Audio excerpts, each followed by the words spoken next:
প্রিয় দর্শক, জানিয়ে দেব আমাদের হাতে থাকা সর্বশেষ আপডেট বাংলা খবর। চ্যানেলটি সাবস্ক্রাইব করে আমাদের সাথেই থাকুন।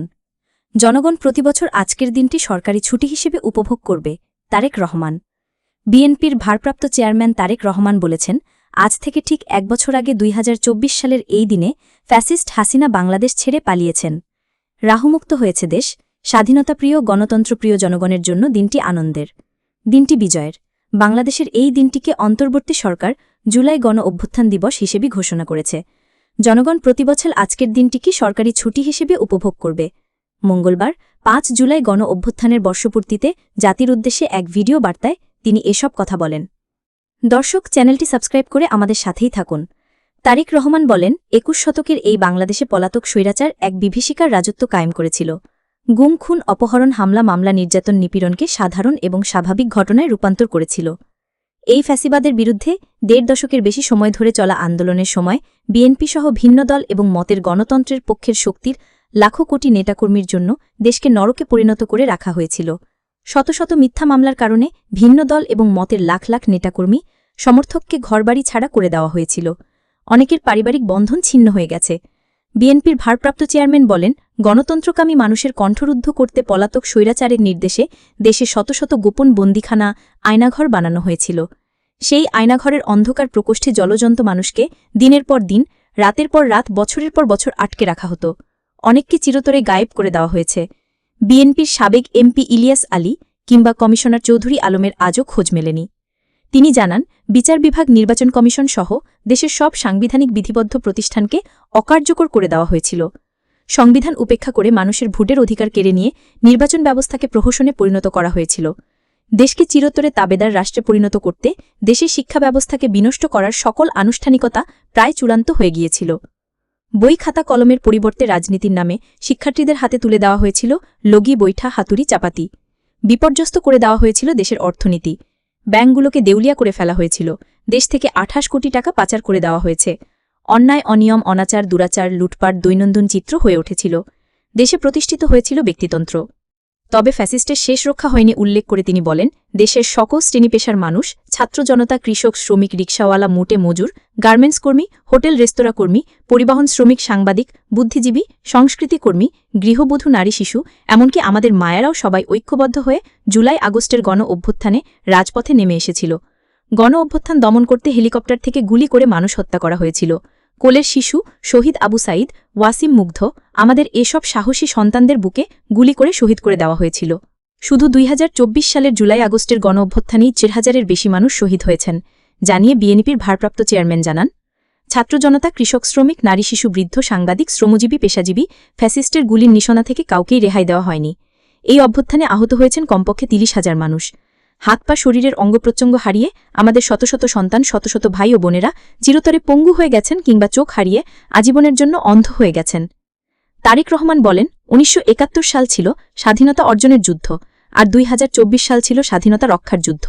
৭১ সালের শহীদ মুক্তিযোদ্ধাদের বাংলাদেশ ভুলেনি, ২৪-এর গণ অভ্যুত্থানের শহীদদেরও বাংলাদেশ ভুলবে না। ৭১ সাল থেকে আজ পর্যন্ত দেশ এবং জনগণের স্বাধীনতা অর্জন, স্বাধীনতা রক্ষা, স্বৈরাচার এবং ফ্যাসিস্ট বিরোধী আন্দোলন, গণতন্ত্র পুনঃপ্রতিষ্ঠার আন্দোলন, এভাবে ইতিহাসের প্রতি বাঁকে লাখো মানুষ শহীদ হয়েছেন। আজকের এই দিনে আমি আবারও সব শহীদদের অবদানকে শ্রদ্ধাভরে স্মরণ করছি। আহতদের দ্রুত আরোগ্য লাভের জন্য আল্লাহর দরবারে প্রার্থনা করছি। এদিকে বাংলাদেশে আরেকটি বিপ্লবটি লাগবে, সাদিক কায়েম। আমাদের আরেকটি অনিবার্য বিপ্লব লাগবে।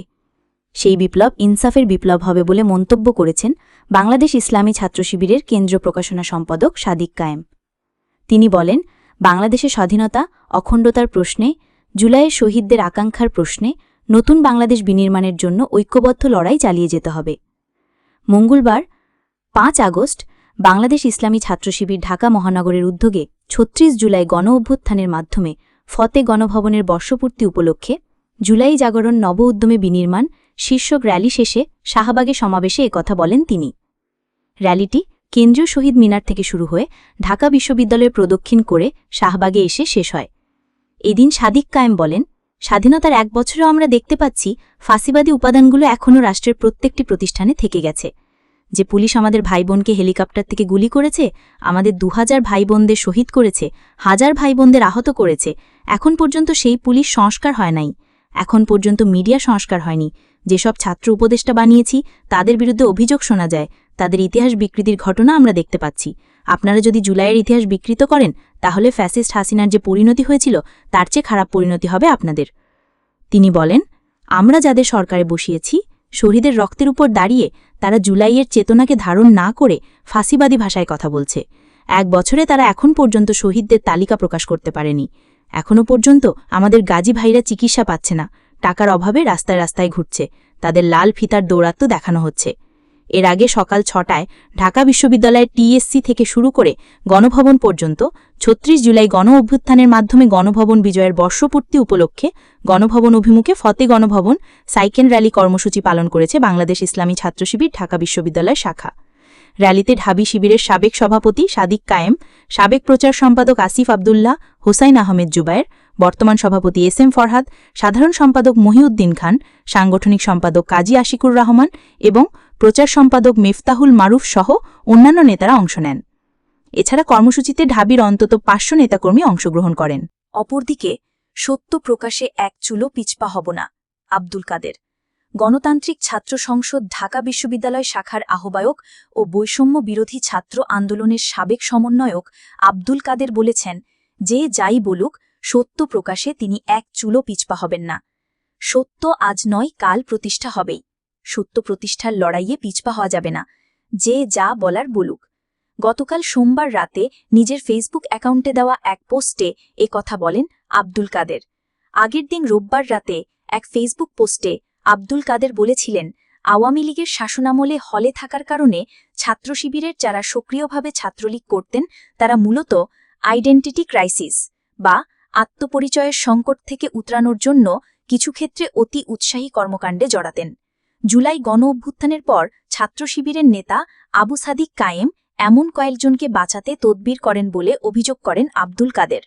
আব্দুল কাদের তোলা অভিযোগের জবাব দেন ছাত্র শিবিরের কেন্দ্রীয় নেতা আবু সাদিক কায়েম। তিনি রোববার মধ্যরাতে নিজের ভেরিফাইড ফেসবুক অ্যাকাউন্টে দেওয়া পোস্টে দাবি করেন, ছাত্রলীগে লুকিয়ে থাকা শিবিরকে বাঁচাতে সহায়তা করার ন্যারেটিভটি সম্পূর্ণ মিথ্যা। এখন আব্দুল কাদের ফেসবুকে পোস্ট দিয়ে বললেন, তার যুক্তিকে খণ্ডন না করে প্রচার করা হচ্ছে যে তিনি ছাত্রলীগের এজেন্ডা বাস্তবায়ন করেন।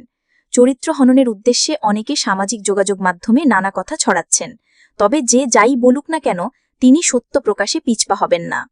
আব্দুল কাদেরের ফেসবুক পোস্টটি তুলে ধরা হল। আমি যখন সত্য প্রকাশ করলাম, ব্যক্তি গোষ্ঠীর অপকর্ম অপরাজনীতি তুলে ধরলাম, তখন আমার যুক্তিকে খণ্ডন না করে ওরা প্রচার করতে লাগল আমি ছাত্রলীগের এজেন্ডা বাস্তবায়ন করি। আমি নাকি ছাত্রলীগ, আমি নাকি ডাকসুর জন্য এমন করি। সত্যকে মোকাবেলা করার সৎ সাহস যাদের নাই তারাই অপ্রাসঙ্গিক বিষয় টেনে নিয়ে এসে ঘায়েল করার পায়তারায় বিপ্ত থাকে। গত 5 বছরের জার্নিতে হাসিনা রেজিমও এইভাবে সত্যকে মোকাবেলা করত না। তবে যে যাই বলেন, সত্য প্রকাশে এক চুলো পিছপা হব না। সত্য আজ নাই কাল প্রতিষ্ঠা হবেই। সত্য প্রতিষ্ঠার লড়াইয়ে পিছপা হওয়া যাবে না, যে যা বলার বলুক। হাসিনার আমলে হলে থাকতে পারি নাই, বাইরে দুর্দশায় জীবন অতিবাহিত করছি, হামলা মামলার শিকার হয়েছি, জেল খাটছি, জেলে যাওয়ার কারণে একাডেমিক ইয়ার লস হয়েছে। এত কিছুর পরেও একটা দিনের জন্য লড়াই থেকে পিছু হটি নাই। সকালে মায়ের খাইছি, বিকেলে আবার রাজপথে ফিরে আসছি। আর্থিক অনটনও আমার জন্য বাধা হয়ে দাঁড়াতে পারেনি। কারো কাছে একটা বারের জন্য হাতপাতি নাই। এখন অনেকেই সোশ্যাল মিডিয়ায় চরিত্র হননের উদ্দেশ্যে নানা কথা ছড়ান।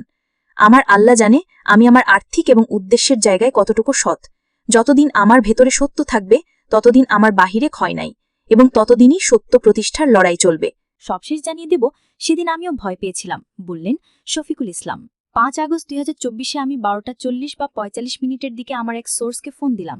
তিনি আমাকে বললেন শেখ হাসিনা রিজাইন করে পালিয়ে গেছেন। আমি তখন আমার বসকে ফোন দিলাম। আমার বস মানে হলো এএফপির সাউথ এশিয়ার প্রধান। ঘটনা বললাম, কিন্তু আমার বস বললেন, আমি এরকম একটা সেন্সিটিভ বিষয়ে সিঙ্গেল সোর্স ব্যবহার করে নিউজ তো দিতে পারবো না, এতটা রিস্ক নেওয়া যায় না। তখন আমি আবারও আমার সোর্সকে ফোন করলাম।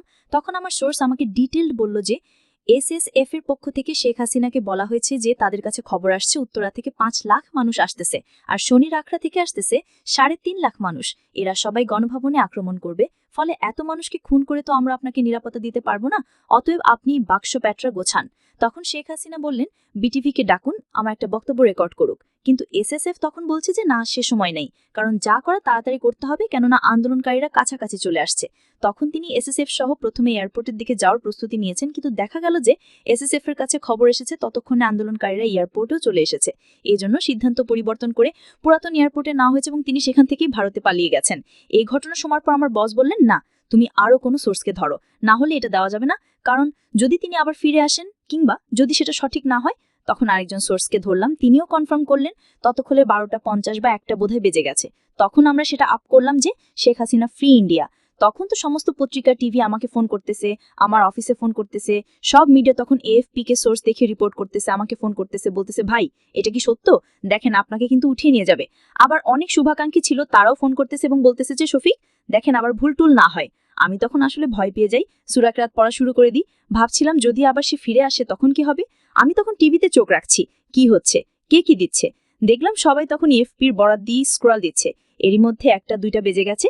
দেখলাম তখন টিভিতে একটা ঘোষণা আসলো যে সেনাবাহিনীর প্রধান টিভিতে ভাষণ দেবেন জাতির উদ্দেশ্যে। তখন আমি মোটামুটি নিশ্চিন্ত হলাম, স্বস্তি পেলাম, যেহেতু সে একটা ব্রুটাল ডিক্টেটর ছিল, তার তো কোনো দয়া মায়া নেই, ভয়ানক একটা মহিলা। তখন আমি আবার একজনকে ফোন দিয়েছি, বলল যে হ্যাঁ, জেনারেল ভাষণ দেবেন। সেদিনের কথা তো আমি তো কখনোই ভুলব না। এটা আমার পেশাগত জীবনের সবচেয়ে বড় ও সেরা অর্জন। জুলাইয়ের 18 তারিখের পর তো সারা দেশে ইন্টারনেট তখন বন্ধ, কিন্তু আমার অফিসে হাই স্পিড ইন্টারনেট ছিল। 50-60 জন সাংবাদিক এখানে এসে টাচ করেছেন, আমি সবাইকে অ্যালাউ করেছি, সবাই এখানে সাহায্য নিয়েছে। আবার তারাই আমার বিরোধিতা করেছে। এদের মধ্যে কেউ কেউ আরাফাত ও হাসান মাহমুদকে গিয়ে বলেছে শফিককে ধরেন। তখন তো আমাকে আবার অন্য জায়গা থেকে বলা হয়েছে আপনি সাবধানে থাকেন। আমি কিন্তু প্রকৃতপক্ষেই ভীতু মানুষ, কিন্তু সে সময় আমার কোনো ভয় ছিল না। যখন বলা হলো শেখ হাসিনা ছেলেদের সব দাবি মেনে নিয়েছে, কিন্তু হান্নান মাসুদ আমাকে বলল যে না, আমাদের দাবি তো মানেনি, আমার তো তার পদত্যাগ চাই। আমি তখন ওটার একটা নিউজ করলাম যে হাসিনার প্রস্তাব ছেলেরা প্রত্যাখ্যান করেছে। সেটা আন্তর্জাতিকভাবে হেভি কভারেজ পেল। তখন আবার আমাকে বারবার বলা হলো আওয়ামী লীগের লোকেরা নানান ভয় দেখালো, এখনো তো আমার জীবন হুমকির মুখেই আছে, কিন্তু আমি ওগুলো এখন আর ভয় পাই না। আমি আবার সেই সাংবাদিকতা পেশাতেই ফিরব।